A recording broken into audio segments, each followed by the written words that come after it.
Welcome to the chapter Nutrition.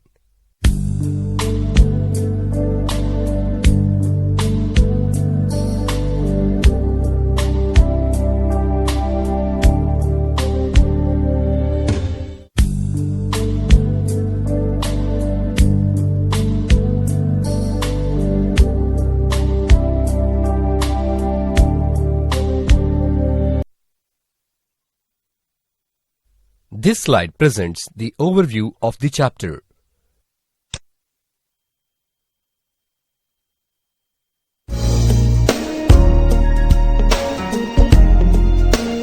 Learning objectives.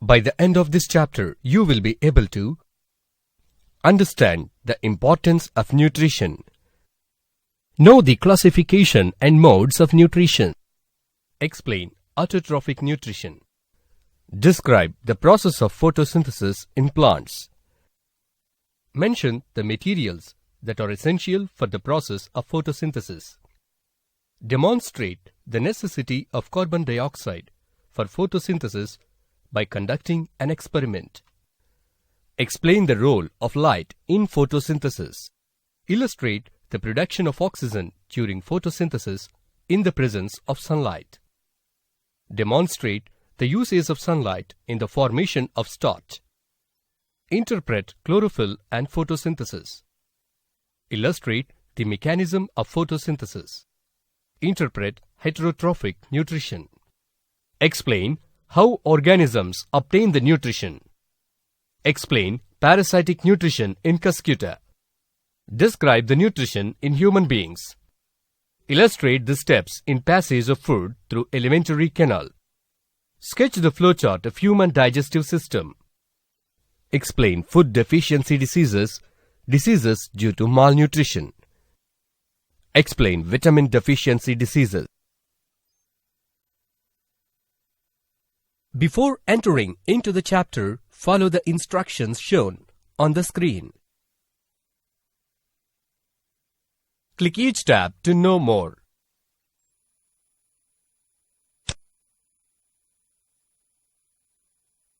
In lower classes, we learned that energy is needed to do all the activities such as breathing, working, walking, etc. Even if we are not doing any activity, the energy is still needed to maintain the working of our body. This energy comes from the food which we eat. Can you answer these questions? Do you know how animals and plants obtain their nutrition?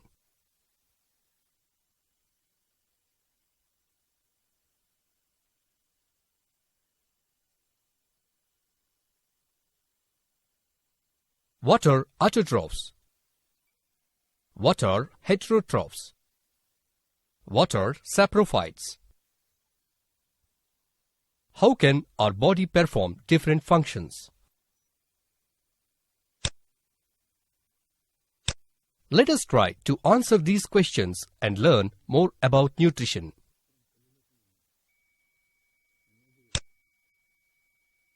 First, let us learn about nutrition and its importance. The process of intake of food, its digestion and distribution to different parts of the body is termed as nutrition. In simple words, nutrition is the process of acquiring energy and materials for growth. Some substances like carbohydrates, proteins, fats, minerals, etc. present in the food that support the growth of organisms and provide raw materials for the biosynthesis of the body constituents are called nutrients. Generally, nutrients are classified into three groups, namely energy-yielding carbohydrates and fats, body-building proteins, growth-regulating or protective.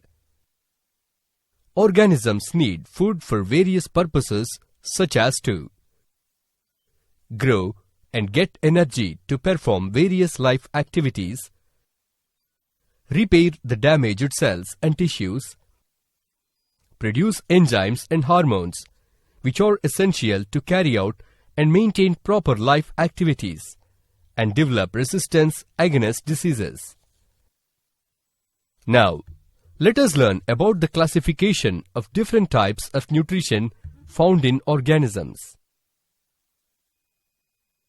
The classification of nutrition is shown on the screen.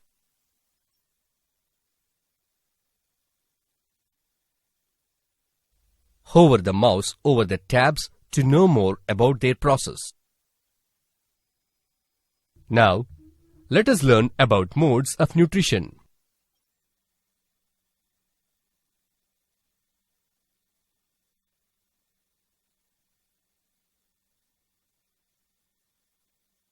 Generally, organisms differ each other in their modes of deriving nutrients from the environment.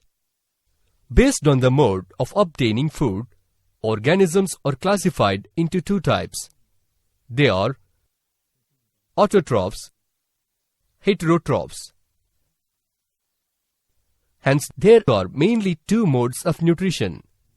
They are autotrophic nutrition, heterotrophic nutrition.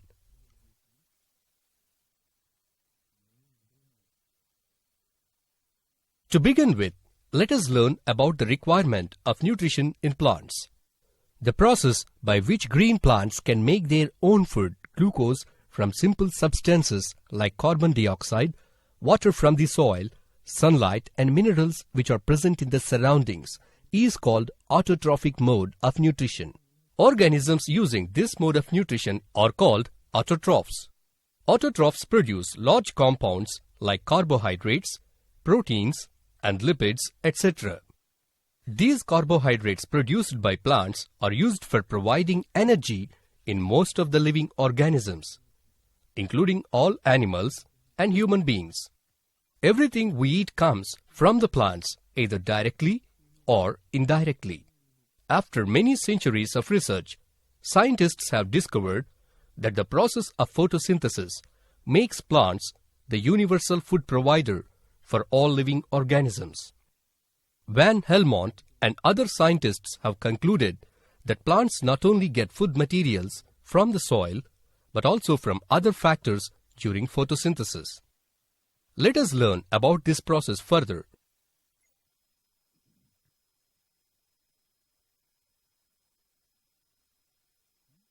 Photosynthesis is the process by which plants prepare their own food. It occurs in the leaves of a plant. Every green plant contains a green pigment called chlorophyll, which develops complex organic molecules from simple compound in the presence of sunlight. C.B. Van Niel formulated a simple equation on photosynthesis in the year 1931. His idea was for each molecule of carbohydrate formed, one molecule of water and one molecule of oxygen is also produced. This is a very simplified equation and does not reflect the complexity of the process of photosynthesis. Yet, we shall use it for now. Plants are capable of synthesizing carbohydrates and all other compounds like proteins, fats, etc. Animals depend on plants for food such as carbohydrates because they are not capable of synthesizing carbohydrates on their own.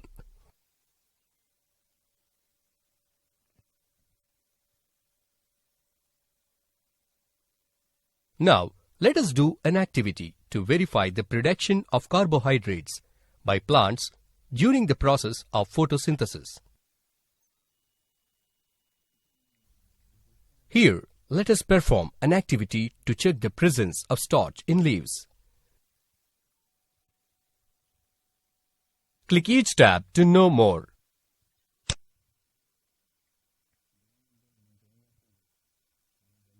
Let us take a soft thin leaf from a potted plant. Boil the leaf in water for 5 minutes to soften it.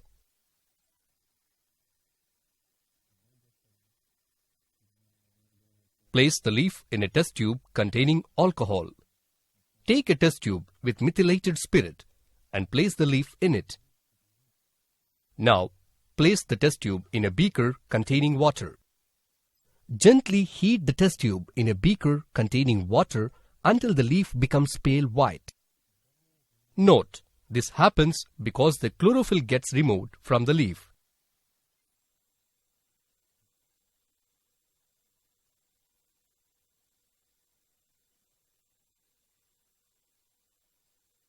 Now, observe the leaf and wash it with water. Next, place the leaf on a petri dish.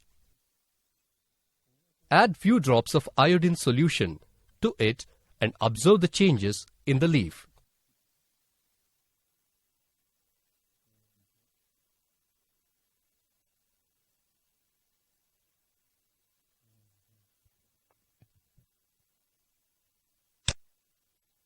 It is observed that the parts of the leaf turns into blue-black color, indicating the presence of starch.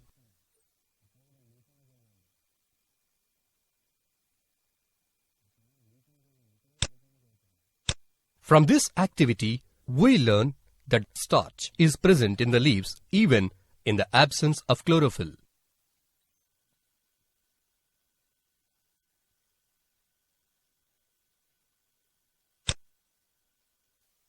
What are the materials that you think are necessary for the synthesis of carbohydrates in the process of photosynthesis? Do you think that the equation of photosynthesis tells about all the materials involved? After doing research for over 300 years, scientists have discovered that several other materials are involved in the process of photosynthesis apart from water, air, sunlight, carbon dioxide and minerals. Let us learn about the role of these materials in the process of photosynthesis.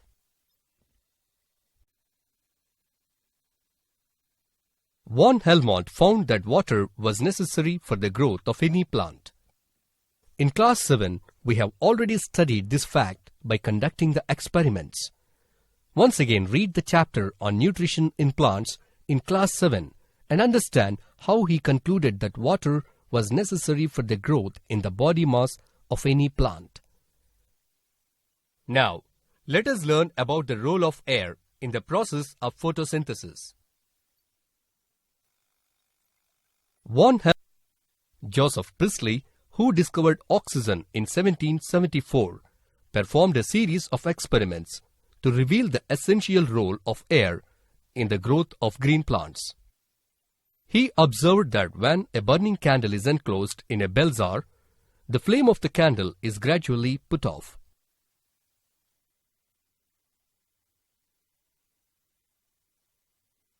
In the same way, a mouse also suffocates in a closed space, such as in an enclosed bell jar, and dies.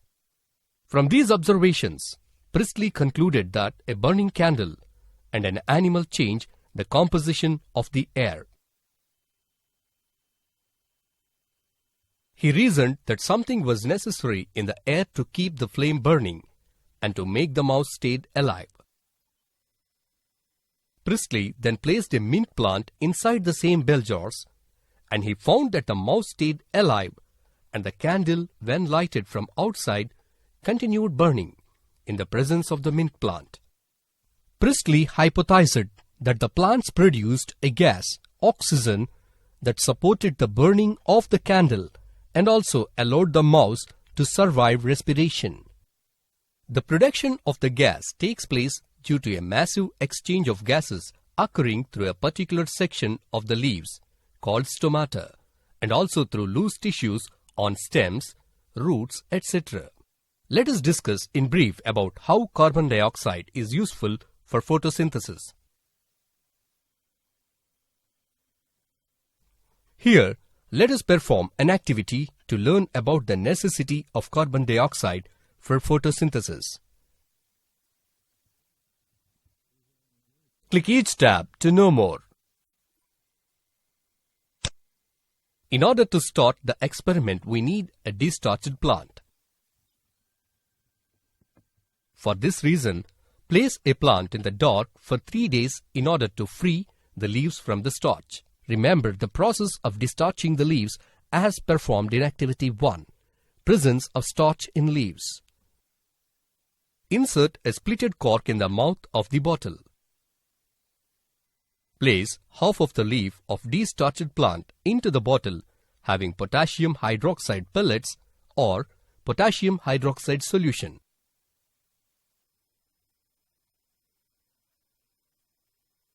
Leave the plant under sunlight for few hours.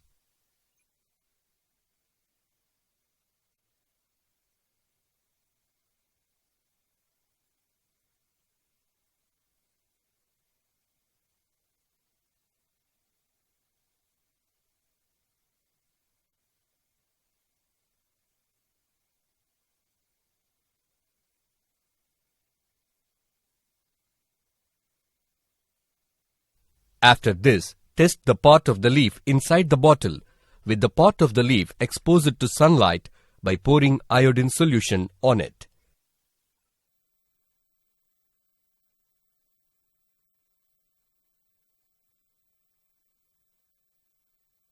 Observe the changes in the leaf.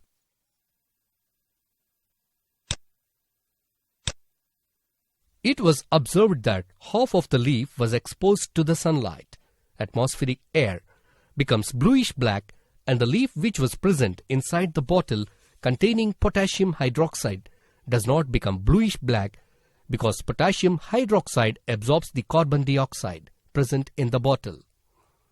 This indicates that carbon dioxide is necessary for the process of photosynthesis.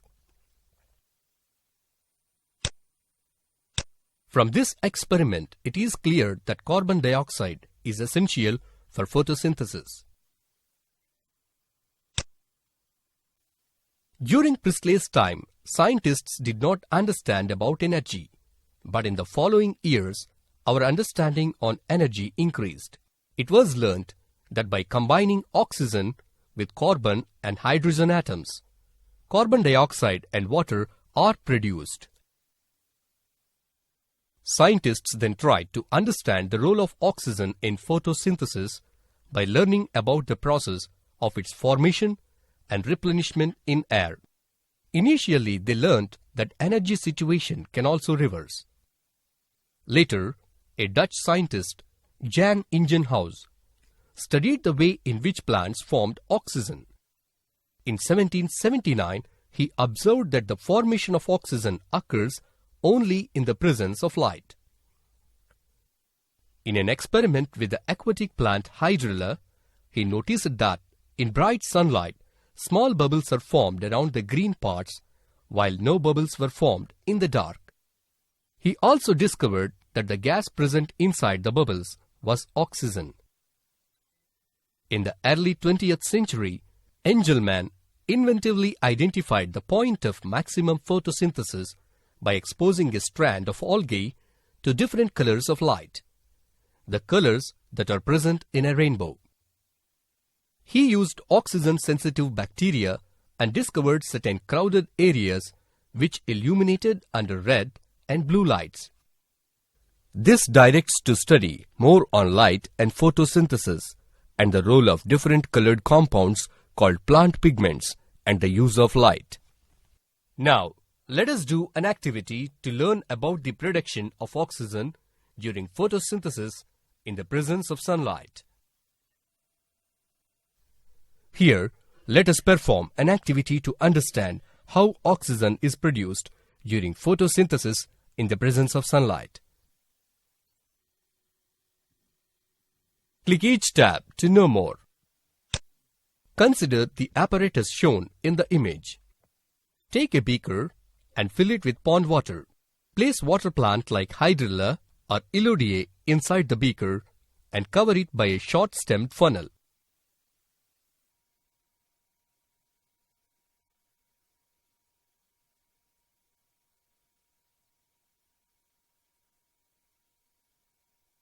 Take a test tube and invert it over the stem of the funnel. Ensure that the level of water in the beaker must be above the level of the end of inverted funnel. Place the entire assembly of apparatus in the sunlight for at least 3 days.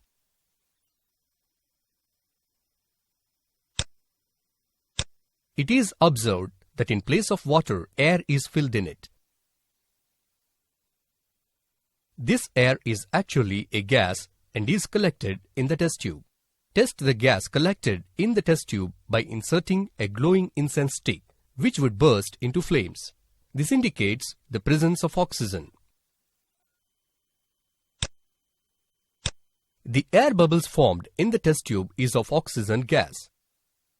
Thus, it is clear from this activity that oxygen is produced during the process of photosynthesis in the presence of sunlight.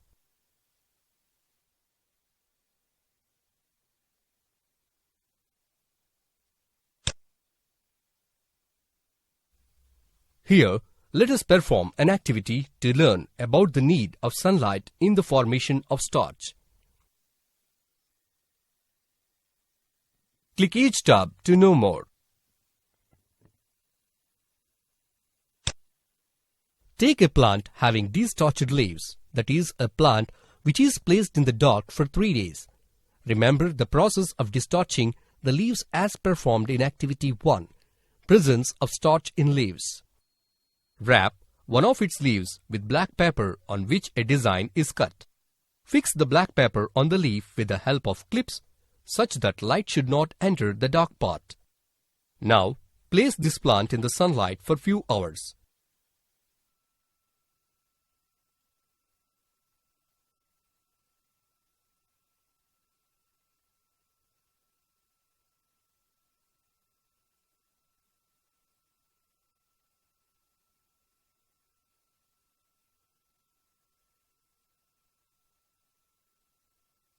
Later, test the leaf that is covered by black paper for the presence of starch by pouring iodine solution on the leaf.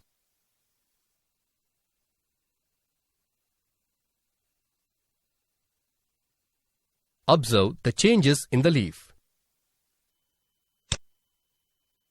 It is observed that only the parts of the leaf which are exposed to the light through cut-out design turn to blue-black, indicating the presence of starch. From the experiment, we learned that starch is formed only at the parts where sunlight falls. In this way, it is clear that sunlight is compulsory for the formation of starch.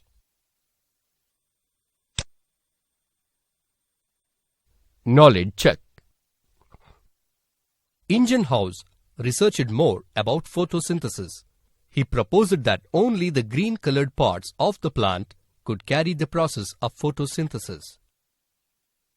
Some questions were raised regarding this statement, such as, what about the plants having colors other than green? How do the new leaves which are in red color turn into green? Do the plants that have reddish or yellowish leaves also carry photosynthesis?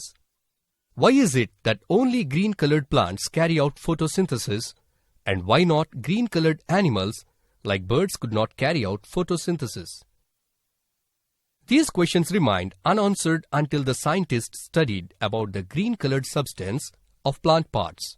Ingenhousz's proposition came into formation after several experiments. Other scientists have also located the site of photosynthesis, and they even detached it. In the year 1817, two scientists named Pelletier and Caventou extracted a green-colored substance from the leaves, and it was termed as chlorophyll. It was also found that the other pigments present in the plants also help in the process of photosynthesis by passing the energy of sunlight trapped by them to chlorophyll. Let us learn about the location of photosynthesis in a leaf. The correct location of the photosynthetic part containing chlorophyll, was not known till another 60 decades after Pelletier and Caventou found chlorophyll. It was believed that the photosynthesis was distributed in the cells of green plant parts. But in 1883, Julius van Sachs found that chlorophyll present in plant cells is observed only in organelles within the cell, but not through the entire cell. These organelles were termed as chloroplasts. Chloroplasts are present in large numbers in the cells, that is around 40 to 100 of parts such as the stomata, gourd cells and ground tissues of plants. In 9th class, we already learnt about the chloroplast. The transverse sections of leaf and chloroplast are shown on screen.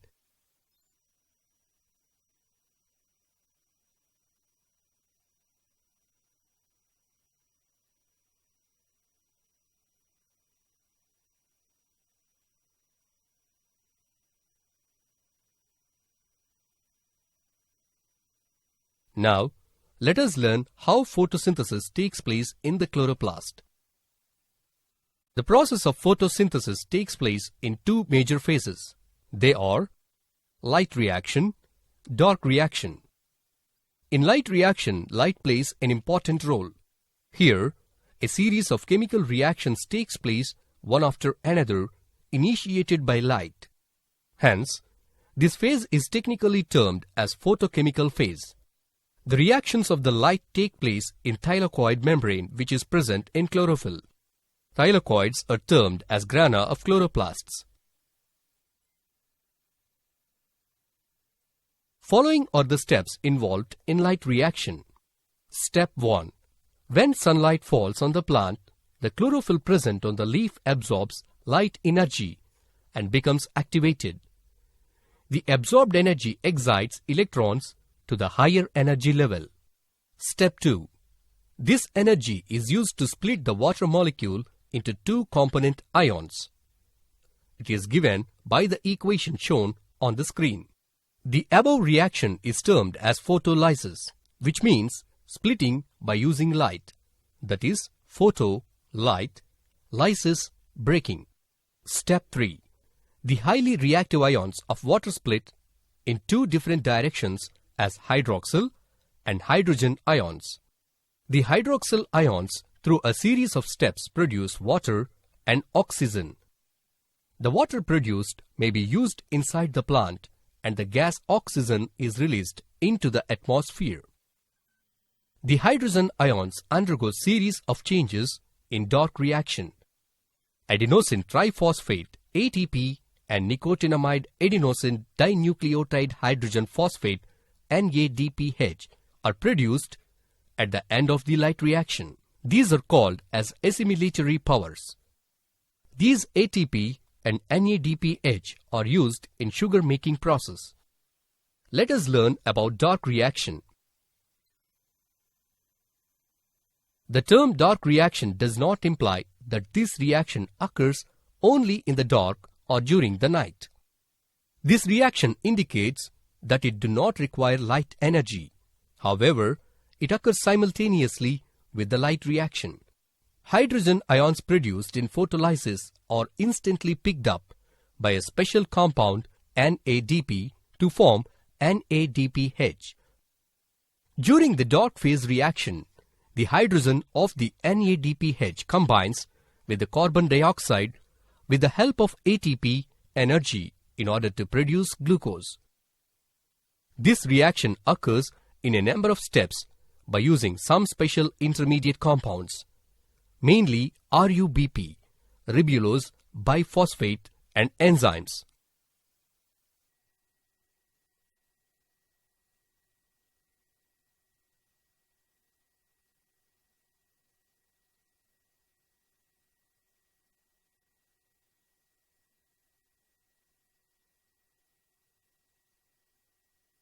Finally, the obtained glucose is converted into starch.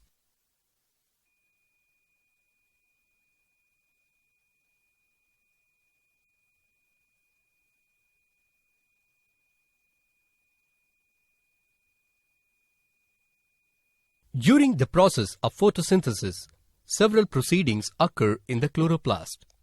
Some of them are converting light energy into chemical energy, splitting of water molecule, reduction of carbon dioxide to carbohydrates.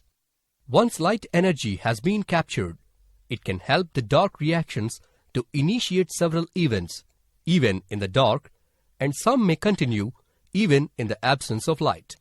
Light-dependent events or reactions are called light reactions, and they take place in grana, while the rest are called dark reactions and they occur in the stroma. Plants have the capacity to work under any situations, such as from very lighted hot dry conditions to wet, humid dim light conditions. The requirement of light and other factors change from one plant to another. Let us now look into the concept map of photosynthesis.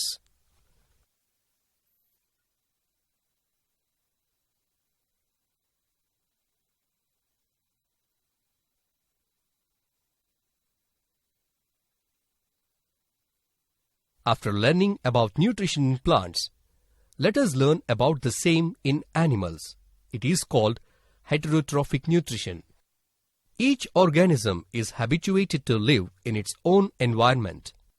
The form of nutrition taken by the animal varies based on the type and availability of food materials and also how it is obtained by the organism. For example, if the food source is static, such as grass, or movable, such as a deer, there is a difference in how the food is accessed and how the parts of body are involved in obtaining the food by a cow and a lion. Different organisms have different strategies for consuming the food. Few organisms break down the food material outside the body and then digest it. Examples: bread molds, yeast, mushrooms, etc. Some other organisms, like amoeba, take in whole food material inside their bodies and then break down into small pieces. This depends upon the digestive system of each organism.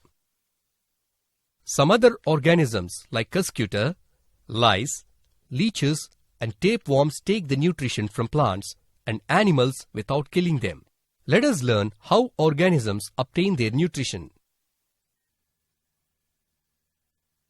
The digestive system is different in different organisms. For example, in a single-celled organisms like amoeba, the food may be consumed from the entire surface, but as the size of the organism increases, the parts become specialized and perform different functions. The nutrition in amoeba is shown on screen.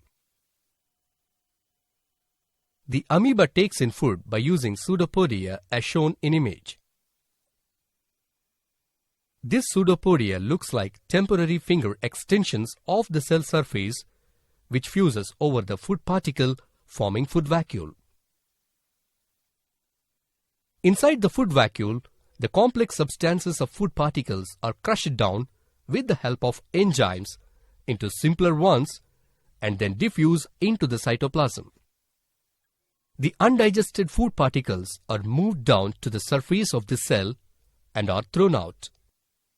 In other unicellular organisms like paramecium, the cell has a definite shape and the food is taken in from a particular place, and this food is moved to the place by the movement of cilia that covers the entire surface of the cell, where the food gets swallowed. Let us learn in detail about parasitic nutrition in cuscuta. A particular species in cuscuta is dodder. It does not contain any leaves. It is a twining, parasitic plant that belongs to morning splendor family.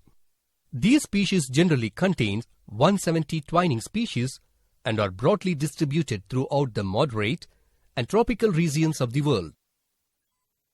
The dodder species does not contain chlorophyll. It absorbs food through haustoria, which are root-like organs that penetrate towards the tissue of a host plant and even may kill it. But it has been found that cuscuta reflexa contains a very small amount of chlorophyll. The thin, string-like stems of the dodder may be of different colors like yellow, orange, pink or brown. The dodder's flowers are of tiny yellow or white bell-like, lobed corollas, united petals. Let us now learn about the formation of dodder. The dodder seed grows slowly and forms an anchoring root and grows in a spiral fashion and reaches a host plant. It then waves around the stem of the host plant and throws out haustoria, which diffuses it. The water for the species is drawn through the haustoria of the corresponding host plant stem and xylem, and the nutrients are drawn from its phloem. In the meantime, the root decays after stem contact has been made with a host plant.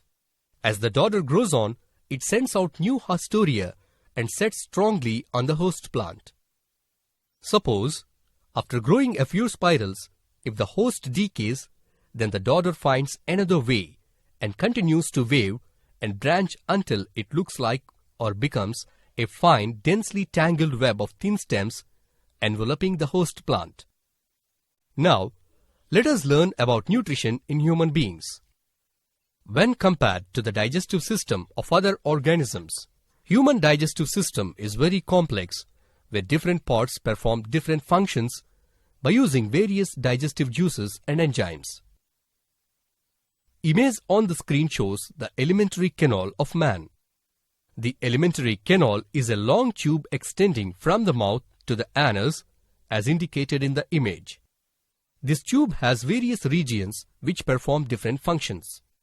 Generally, every one of us gets doubt about what happens to the food once it enters into our body and how it gets digested in the alimentary canal.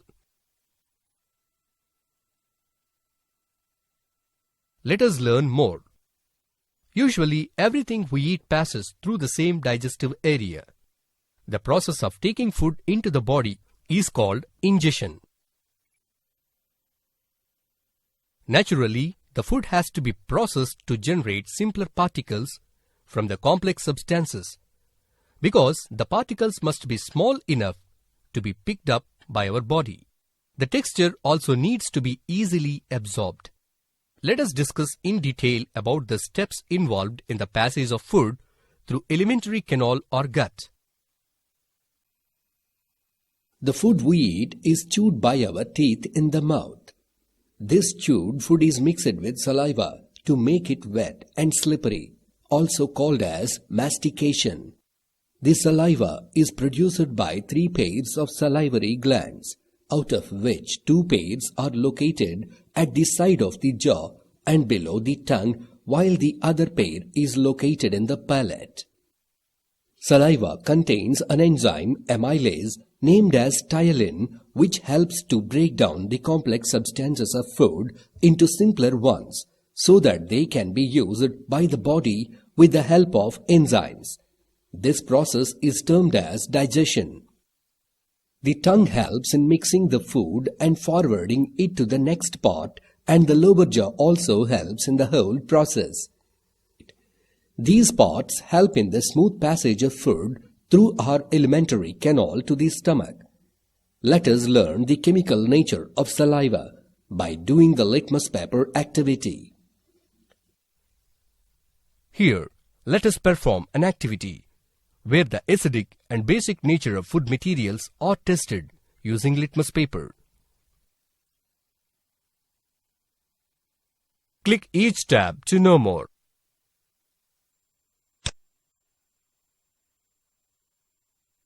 Take 2 litmus papers, one red and the other blue. Touch the 2 litmus papers one by one to your tongue before taking food into the mouth. Observe whether the litmus papers change the color. It is observed that the color of the 2 litmus papers remain unchanged. Now, let us do an activity to learn about the nature of our saliva after chewing the food.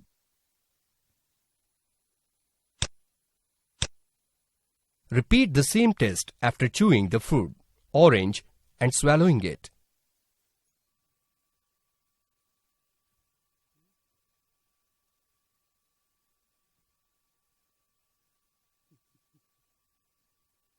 Now observe the change in color of the 2 litmus papers.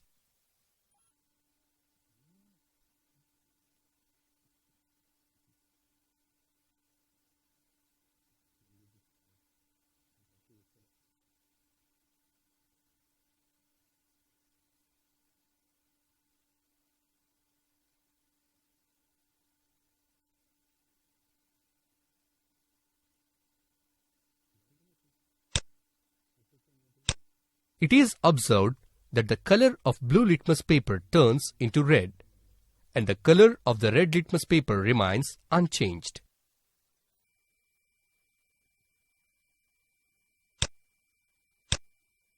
Generally, in neutral state, color of blue litmus and red litmus paper remains unchanged.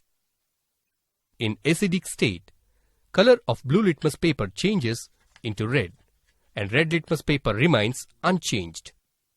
In base state, color of blue litmus paper remains unchanged and red litmus paper turns into blue. Thus, from this experiment, we have understood that before chewing the food, neither the red litmus nor the blue litmus paper has changed the colors. This is because our tongue is slightly alkaline in nature, neutral.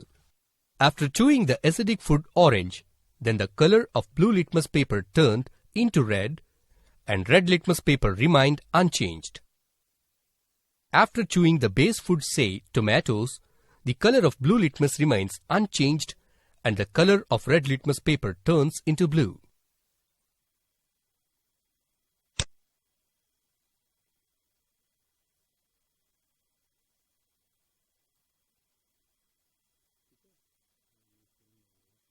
Let us now learn about the movement of food from esophagus to stomach. It is technically called peristaltic movement. The soft food that is mixed with saliva passes through esophagus or food pipe to the stomach by a wave-like movement called peristaltic movement.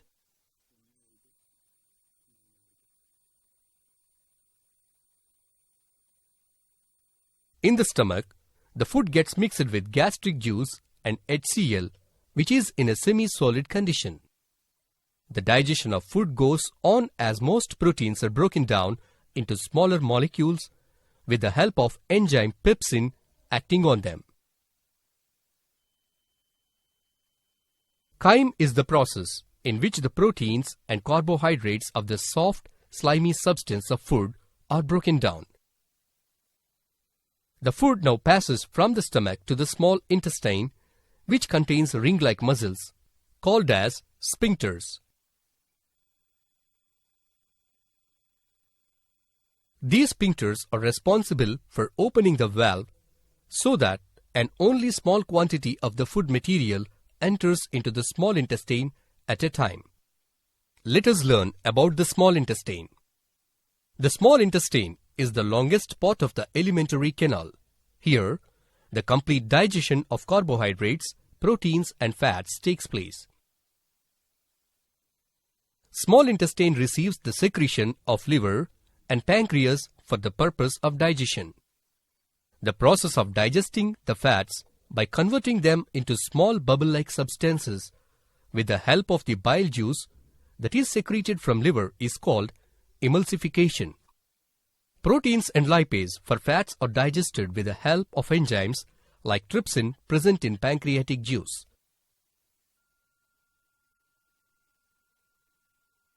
Walls of the small intestine secrete intestinal juice, which helps in breaking down of small molecules of proteins into further smaller molecules.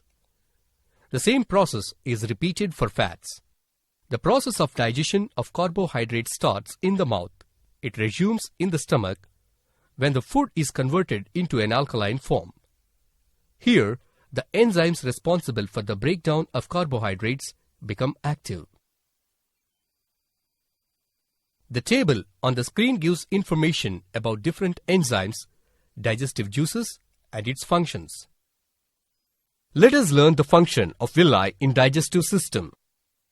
The process of transporting the digestion of products from the intestine into blood through the wall of intestine is called absorption. Internally, the intestinal wall contains a number of fingers-like projections called as villi. The villi increases the surface area for absorption. Blood vessels and lymph vessels are present inside the villi in the form of a network. The digestion of products are first absorbed by the villi and then passes into the blood vessels and lymph vessels. With the help of small intestine, the maximum amount of digested food is sent to various parts of the body through blood. Remaining amount of the food material passes to the large intestine. Large intestine reabsorbs maximum amount of water from the remaining food material. This material is then passed through the anus, which is the last part of the alimentary canal. The process of passing of undigested material from the body through the anus is called defecation. Food that comes out from the anus still contains significant amounts of proteins, fats, and carbohydrates, roughages or fibers of either carbohydrates or proteins. The flowchart of human digestive system is shown on the screen.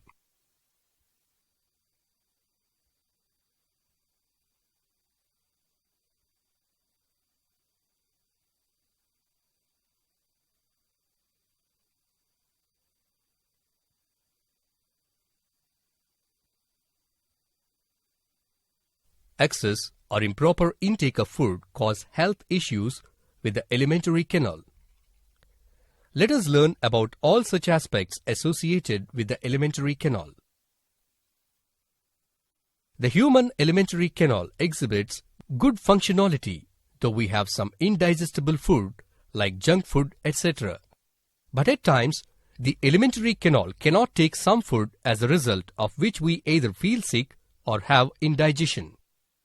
The human body gets rid of the unwanted and harmful substances present in the stomach through vomiting. When the peristaltic movements of the stomach and esophagus occur in reverse direction, it results in expulsion of the food. Among all the causes of vomiting, the most common cause is overeating, especially the food which has high proportion of fat. Vomiting also occurs when very indigestible and poisonous food is consumed. Bilious or liverish feeling is often due to consumption of rich meals over several days. Liver cannot cope to digest the food which is rich in fats. As a result, we suffer from feeling of nausea and headache sometimes. Indigestion is a general term used when there is difficulty in digesting food. Healthy people do not suffer from indigestion if they follow below mentioned diet. Having simple and well-balanced food, eating them in a leisurely manner, chewing the food thoroughly, avoiding strenuous exercises soon after having food, drinking plenty of water and having regular bowel movements. Humans should learn a lot from the animals which have a good sleep after having food. Indigestion caused by stomach and duodenal ulcers is very severe. This problem is often observed in people who are worried and hurried. So, ulcers are mostly observed in people habituated to have hurried meals and rush from one work to other and don't have proper sleep. Example, doctors, schoolmasters, members of parliament, stockbrokers, and business executives. The people who maintain a proper diet, have good sleep and don't tense a lot, seldom get ulcers. In order to stay healthy, the bowels ought to be emptied regularly. If the residues of food are present in the colon for much longer time, the bacteria get sufficient time to produce harmful substances which might be absorbed by blood and cause diseases like cancer, etc. Having plenty of roughage, fiber in the diet helps a lot in avoiding constipation.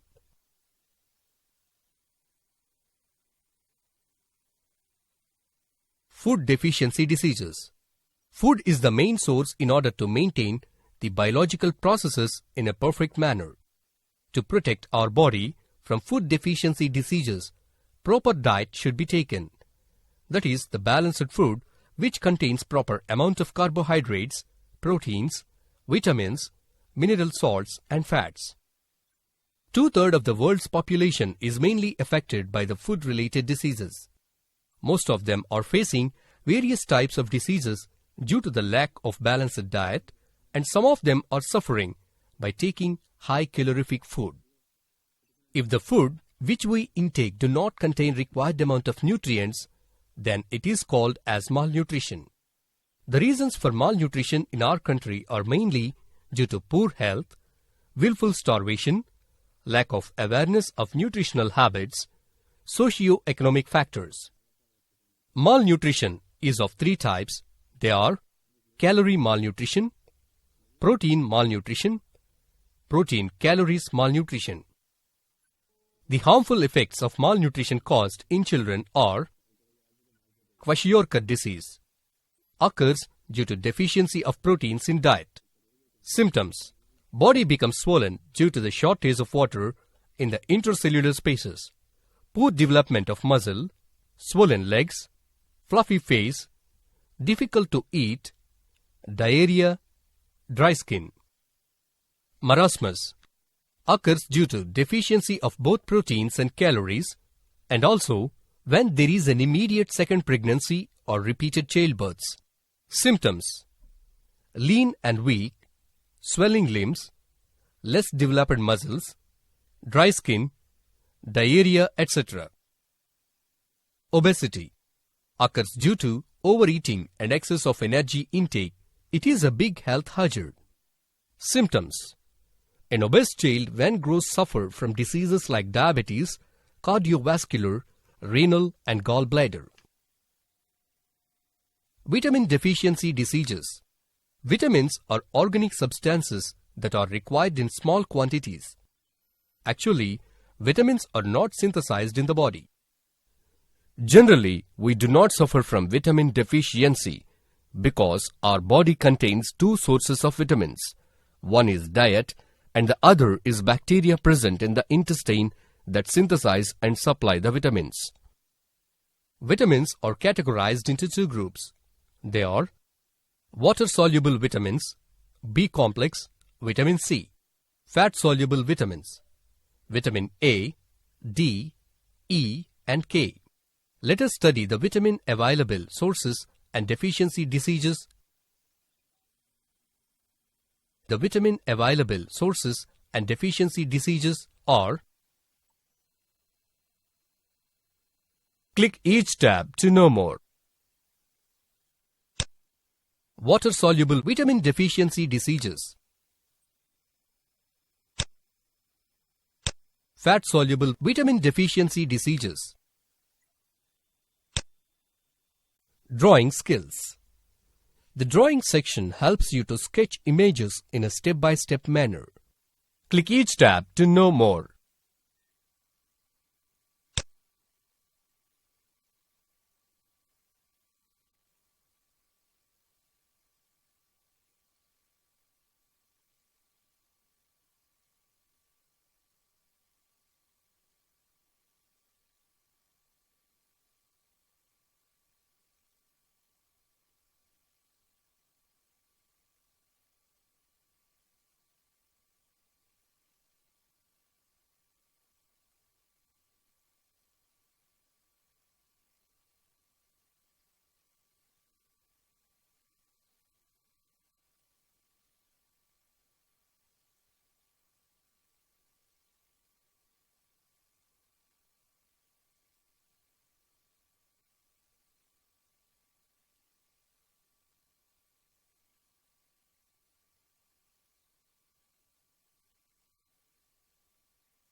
Follow-up work.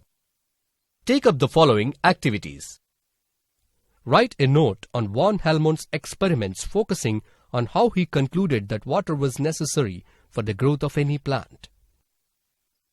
Collect different types of food materials prepared by various plants in your surroundings. Prepare an album by collecting images relating to food deficiency diseases from magazines, newspapers, internet, etc. Consult a doctor and collect information to overcome vitamin deficiency diseases. Collect information about the digestive system and display it on your school bulletin board. Observe the given image on the screen carefully and write a note on light-dependent and independent reactions. You have successfully completed the chapter Nutrition.